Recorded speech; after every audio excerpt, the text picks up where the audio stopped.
This is part two of our Amplify Sober Voices speaker preview. And trust me, if you care about using your sober story to make an impact, these are people that you want in your orbit.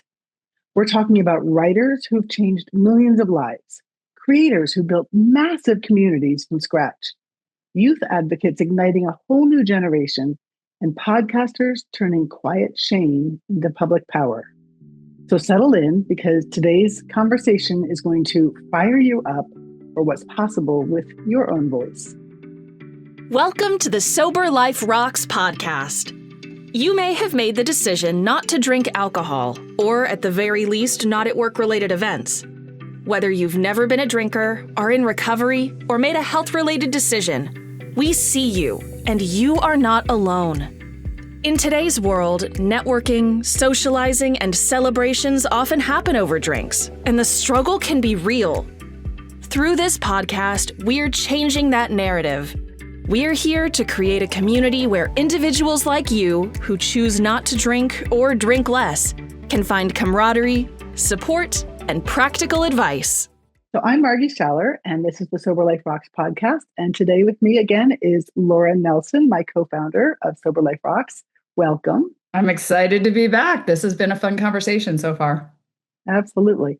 Just to bring people up to speed who may not have heard the first one, we're kind of pulling back the curtain and letting you know both how we picked the speakers we have on stage and just a little bit about who they are, what they're about, to kind of whet your appetite for Amplify Sober Voices. So, Laura, when we talked last week, we talked about how we kind of put this wish list together. And some of these people we didn't even know. And we started following them and reaching out to them. And the impact that they make is remarkable. The first one I want to talk about is actually somebody who found us, and that's Adam Jablin.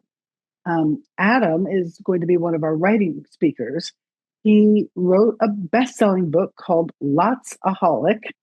And now he has a new book coming out that he co-wrote with Dion DiMucci. So he's a prolific writer already, but he also has like this hero project. He does a podcast. He's a speaker. Tell me about your first impressions of Adam, because I know you just met with him recently. Yeah, another ball of energy. I think that I love the fact that you say he reached out to us, because he has that, and then everybody does too, that's included in this, but just this want to help, want to be involved. What can I do? How can I serve? Which, again, everybody, I've interviewed all of these speakers, they all have that same, like, we want you to be in the room because we want to get to know you and we want to give back and we want to be part of this mission. So I just love that. I love that about him. And I actually want to jump in back up a second for you, in the sense that not only did we search these people out, Adam found us, but we searched these people out, but intentionally picked them out because so many people we talk to that are in this space or trying to get in the space or thinking about getting in the space also want to learn the skills. They want to learn the journey, the path. So it's not just that we were fangirling over some of these people, but it's also because they did pave the way and they have lessons. And we want people to walk away from this conference feeling like they just got the jump start to the next phase. So didn't mean to get off Adam there, but I just want to make sure that people realize that it's going to be very educational. 1,000%. And actually, that's one of the things I wanted to bring up about Adam was that my first impression of him when I met him was that he was larger than life. You know, he's this big persona and he holds himself just so authoritatively. And then when I got talking to him, one of the things that we talked about was that was a mask he learned to put on very early in life. And that it was all about performance and it was all about image and how you showed up. And he ran a sales organization and so he motivated this huge group of people to go out and do sales. And then when you get talking to him, he said, it's not about any of that.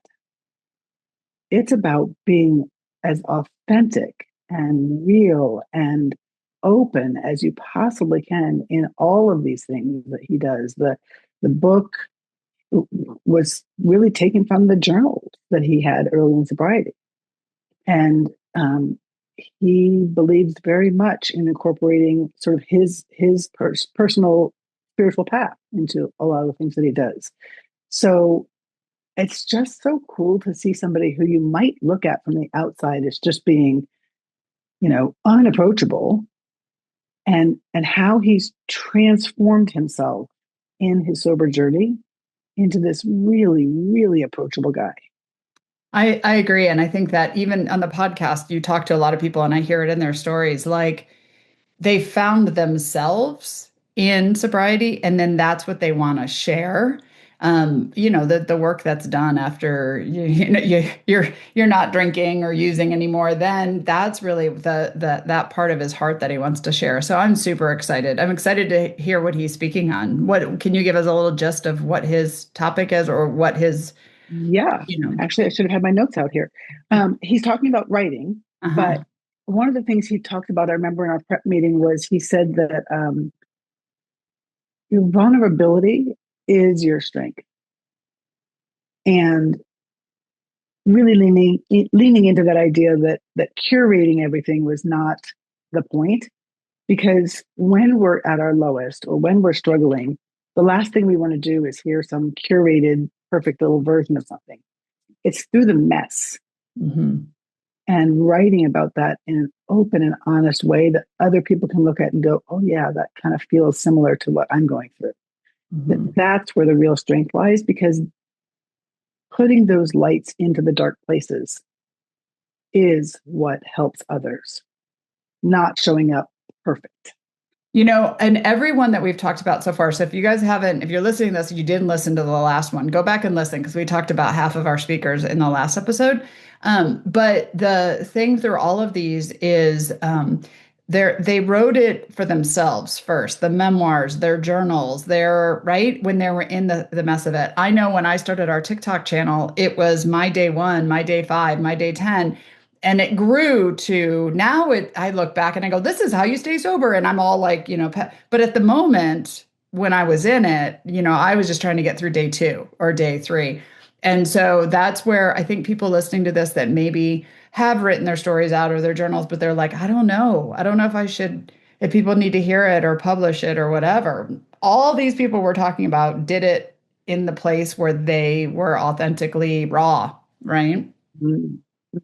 And one of the things that both he and Lisa are going to talk a lot about is that they didn't go it alone. Mm. They got coaching and they got help with their writing their memoirs, because none of us wake up instantly knowing how to do things. Whatever our career is, we've had a lot of training to get there. The same thing with writing a book. And so I think it's really cool that they're going to talk about their journeys with that other people could learn from and figure out what the right journey is for them. Right. And for the fact that so many people now are going that have gone out to talk about their stories and stuff, that it's less knocking on doors going, I want to write a book about sobriety, or I want to do a talk, because it's out in there now. So they've already kind of paved the way. Yeah, yes. Exactly, for us. So that's awesome. I can't wait to see him speak. Now, the next person I want to speak about is another fireball, somebody who actually reminds me a lot of you and your energy, Laura, and that's Elise Bryson. Mm-hmm. She is hysterical. She is so much. And one of the things that I love about Elise is that she's unapologetically her in all the ways. I mean, in how she dresses, in how she has her office, in how she executes all the things that she does. And I love that, because I too grew up having to be like put together and have the image and put my shoulders back a certain way and hold my head high a certain way. And it's taking a lot of work on my part just to undo some of those messages and just be me. And so Elise is somebody who I love looking at her and being like, man, that's really cool. And she is actually speaking in our influence category, because she has been a huge influence in this space. If you haven't heard of her, you need to go look up the Sober Curator, because that is her massive platform, which talks about, like, now that you're sober, now what? Mm-hmm. Right? And it's got fashion areas and culture areas and a calendar of sober events and spirituality areas and crafting areas and music and areas. And she has this group of content creators who really have their finger on the pulse of the sober community and has brought it all under one roof into this amazing community of sober everything. And I love that you say she, because in the last episode, I said she's somebody I'm excited to meet in person. We've met with her a bunch of times. And when I see her, she is authentically her. When we meet her, there is no question that and I love that. In fact, I inspire to be more like that, like her. Mm-hmm. But I love that compliment because with Sober Curator, what I love about that is she brought like-minded people together. She connected people when people were looking for, I'm sober, now what?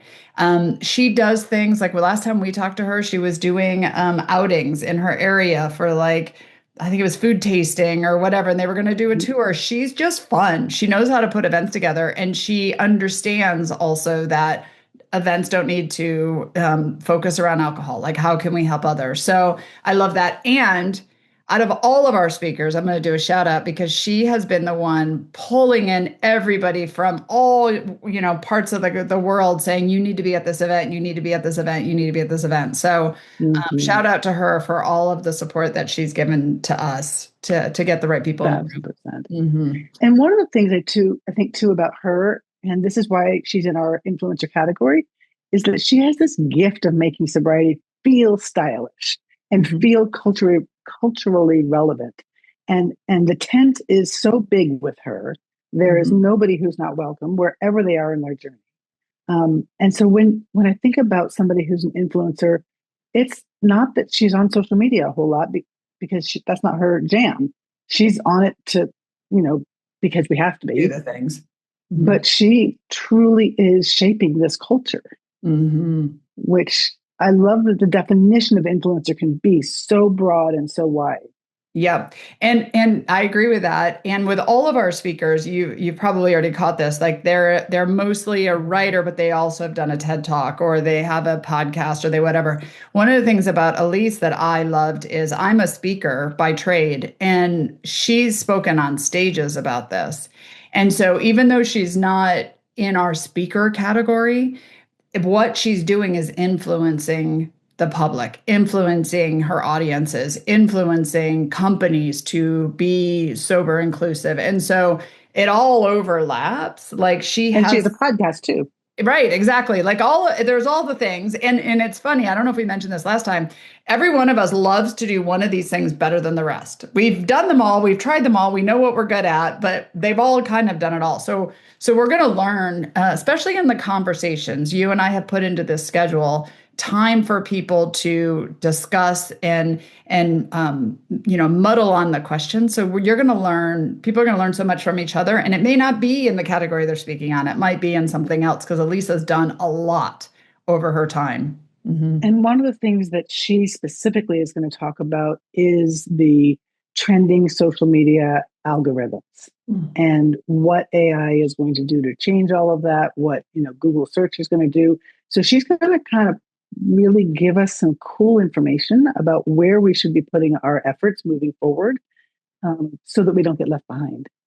Well, I'm gonna, what do they say when you go to a sports event and it's the audience who's like the 13th player or something like that, right? So I'm gonna do a shout out for the 13th speaker, the speaker not on the stage, because with our tickets, you actually get access to PodFest. And so what she's talking about specifically in our event is amazing, but there's also, I guarantee, going to be podcast events talking on all of these things too, because last year at PodFest, I went to, back then it was kind of newer to me, AI and how AI can help grow your podcast. So that's kind of on top of our event. You get access to speakers on how to grow your podcast, your influence, your TED Talks, and all of that too. That's just kind of bonus to our event. Yeah, for sure. There's so much gold in that section of the conference. And I think even if you're not a podcaster, it's worth going because what you learn can be applied across the board to everything. Yep. And if you are somebody who's like, I don't know, I haven't been to a conference since before COVID, I don't know about this. This is the easiest conference to go to because everybody in our event, sober people are the coolest. Like everybody wants to meet everybody. And then in Podfest, these are people who pay who make a living talking. So you can walk in and you got friends by the time you get off the elevator. So this is definitely a conference to come to, even if you do feel like you're like, I don't know about a conference. I don't know. I'm kind of introverted. It's an easy conference to make friends at. 1,000%. Mhm. Okay, speaking of easy to talk to, Jake White. Oh my gosh. Yes. Oh, I love him. He's just like, you just feel this love energy coming from him all the time. He started an organization called Vive 18 or Vive 18, and he speaks to young people both in college and in high school and even now some middle schoolers. I think he said he had like 400 presentations last year or something Mhm. crazy. Mhm. Um, and he's really focused on prevention, Mhm. making sure that these conversations don't need to happen to the next generations. And he was another one who we had identified that we were interested in. But before we even could, he reached out to us and he actually sent us this video saying, I'm so excited about what you guys are doing. I want to be part of it. Let me come. Like, I'll set out chairs for you. I'll serve, snacks for you. Like, I just want to be part of it. And so we immediately reached out to him and talked about how we wanted him as a speaker. And he was just beside himself excited. I'm going to age myself by saying this, but he's younger. He's younger than most of the speakers on the stage. One of the things that we hear a lot in the news is like the younger generation's not drinking the way we do, right? So a lot of the people on the stage have been doing this for a long time. We got sober at whatever point in our journey, but just because a lot of people, a lot of the younger generation, they're not drinking the same level doesn't mean that they're not drinking. Doesn't mean that there's not peer pressure to do drugs and to drink. And the fact that he's bringing that younger energy to our stage, I also think that there's going to be connections in the room. People know of each other, but have never met. And I don't know that he knows a lot of, really knows the people who are there and just how we might be able to support him. And I mean, like I was just at church yesterday and they were talking about, look what's going on with the teenagers and all the good stuff we're doing. That's exactly what's happening here is that we're not only helping those potentially who are in recovery or struggling, but we're also helping the next generation by having Jake there. So I can't wait to see him. Plus, he's a lot of fun. So I've So never much seen him on fun. stage, but he's got a lot of experience and a lot of fun. So this is going to be really cool. Oh, you got to watch some of his TikTok videos. Like they show little samples of what he has going on. They're amazing. Oh, I don't even And think I follow him on TikTok. I'm going to make sure I do that. I follow him on all the other yeah, they're platforms. like super high energy, like super culturally connected to the young people. But one of the things that I really like about him, he's speaking on speaking. And it became this nationwide program so quickly because he understands that storytelling plus understanding the psychology of what's going on, plus being relevant is like this massive combination to get people to be engaged. As a speaker coach myself, that's what I teach is like storytelling, relevance, and Mhm. engaging people where they're at. He is a master at it. And when I look at the notes of what we talked about, one of the things that he really wanted to kind of focus on was how do you find what that message is and Mhm. how do you transmit it in a way that people can hear it? Mhm. And think of his audience. I mean, I can't get through to my 24-year-olds, let alone when they were 16 or 15 or whatever, right? So, I mean, and these are audiences, this is an audience that maybe doesn't even realize that they need this message. So that's a big undertaking. So I'm excited to Right. see They're what he has. rolling their eyes before they even walk in, right? Yeah, exactly. Yeah. Right. Yeah. Yeah. So that's amazing. I'm so glad that he's on our stage for sure. Well, and one of the phrases that I think of, I don't know if I read it somewhere, but with him, it's like he's not just anti drugs and drinking, he's pro belonging. Hmm. And Hmm. I love that so much. Hmm. And that's what's needed for Mm-hmm. that's what's needed for everybody. But I think about a lot of times when I talk about for my book, The Inclusive Event Planner, I'm talking about how to make it easier for people to network at events. And Yep. I use the example of remember going to a high school dance or a middle school dance when you went by yourself and you walked in the room and until you found your people, you felt very alone. Remember those, right? So that's who he's talking to. Well, for us, it's the same at 40 and 50 years old. If you walk into a room and everyone's drinking and you're trying to find your people and you don't have your people, you go back to when you were 12 or 15 or whatever, right? So it doesn't, all of these messages are all going to resonate no matter where you Yeah. are and what you coach on or what you speak on or what you want to share in your story. And I think with him uniquely, because he's built this huge platform, he will also be able to help people who like, I want to get on stage, but I don't know what to do. Right. And so his story will help people see how you can build your own platform and Mm-hmm. get out there and speak, which I think is just brilliant. Just Mm-hmm. brilliant. Okay, so our newest speaker that we have added to our roster is somebody I'm super excited about. That's Tamar Routlet.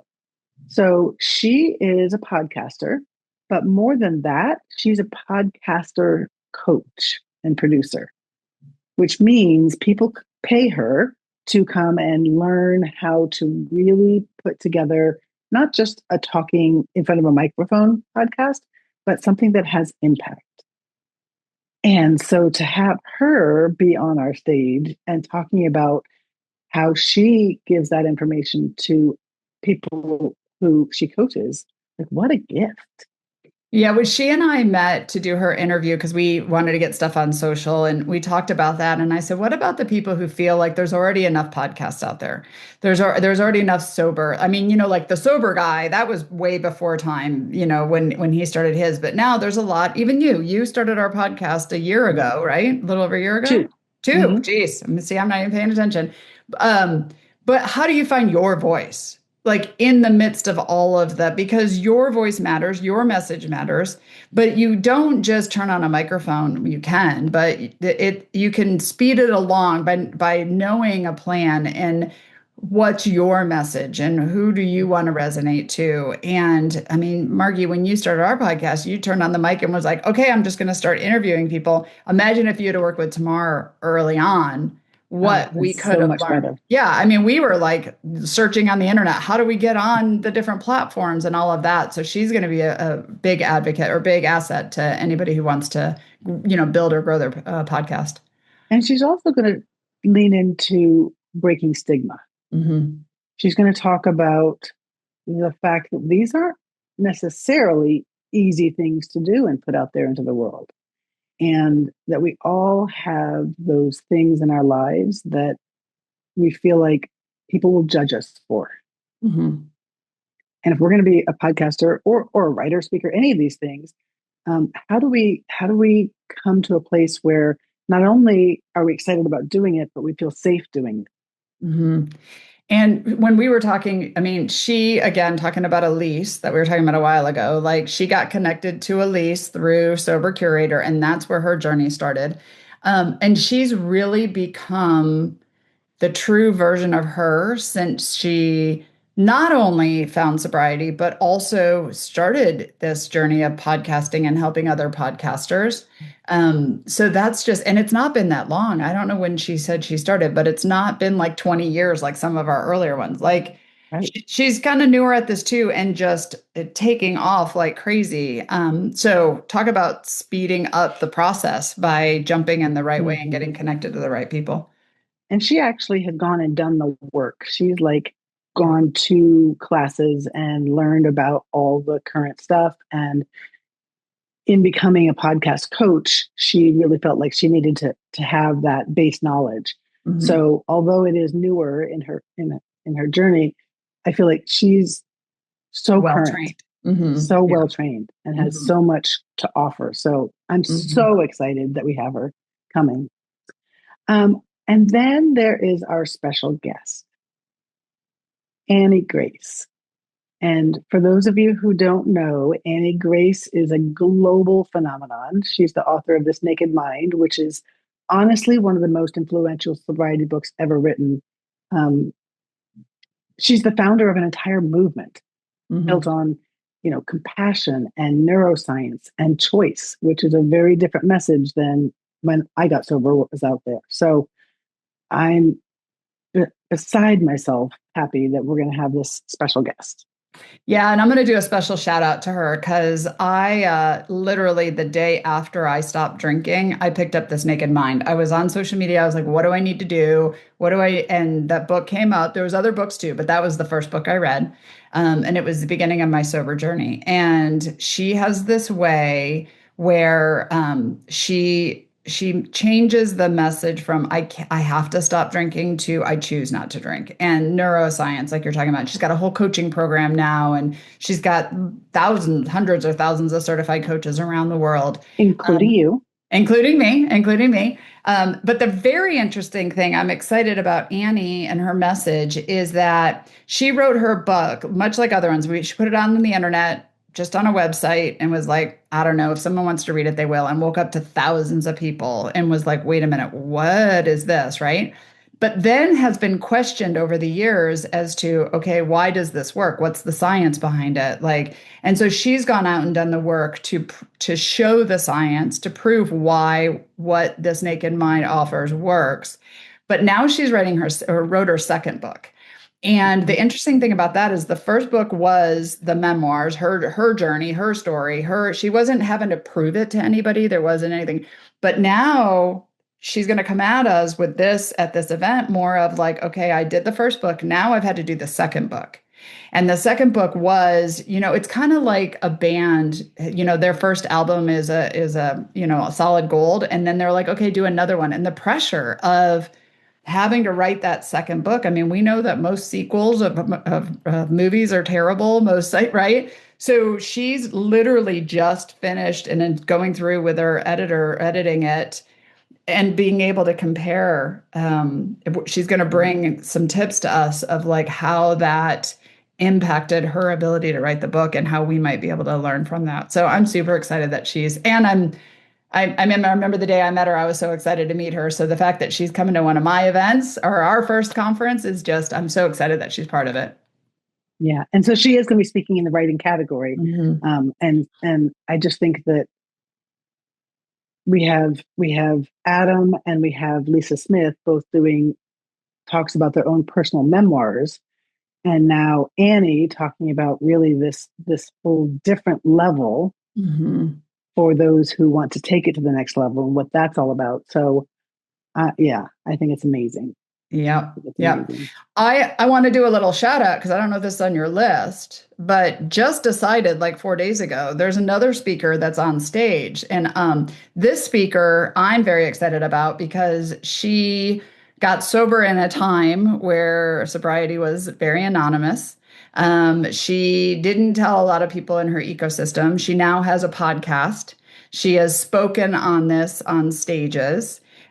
She'll be part of a panel at PodFest, and she's also a speaker coach. This is her day job. And so part of where Amplify came from was because plenty of people were saying they wanted to get their message out there. They wanted to be able to speak. And so we've talked Margie, you, into doing a segment on speaking because you have been doing this for a very long time, helping speakers find their message. And you're working with each one of our speakers on finding their message. So we're excited that you've decided to be on stage and be one of our speakers at the event also.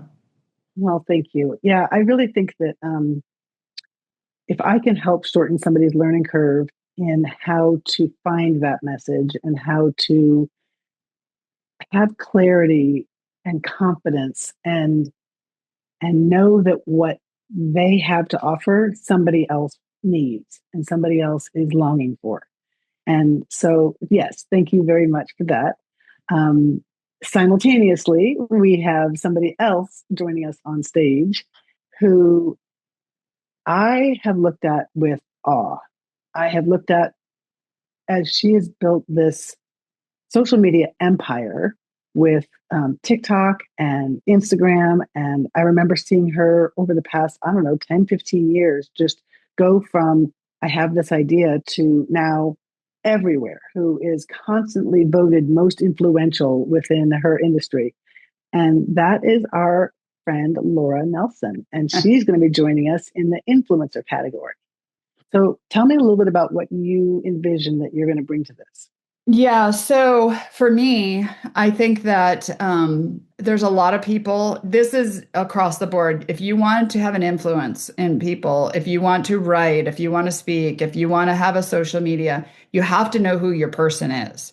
You have to have that avatar, that person you're talking to. And honestly, in the world of sobriety, that avatar is me sitting in a closet by myself, 15 years ago, going, there's got to be a better way. I felt like I was so alone and didn't think anybody understood what I was going through. And come to find out now, there's so many people who understand what I was going through, but I never walked into a meeting and had the support. And I thought I was better than that. And so for me, it's really knowing who your person is. Like, who are you speaking to? Your message could resonate with anybody else. That's fine. That's fine. But just like Jake, for example, he knows that his messages are for young adults and he's going to focus there and we're all going to win for it. But really knowing who that person is. So, and I will be getting some speaking coaching from you, yours truly, because I want to make sure that I bring the right thing. We only have 10 minutes.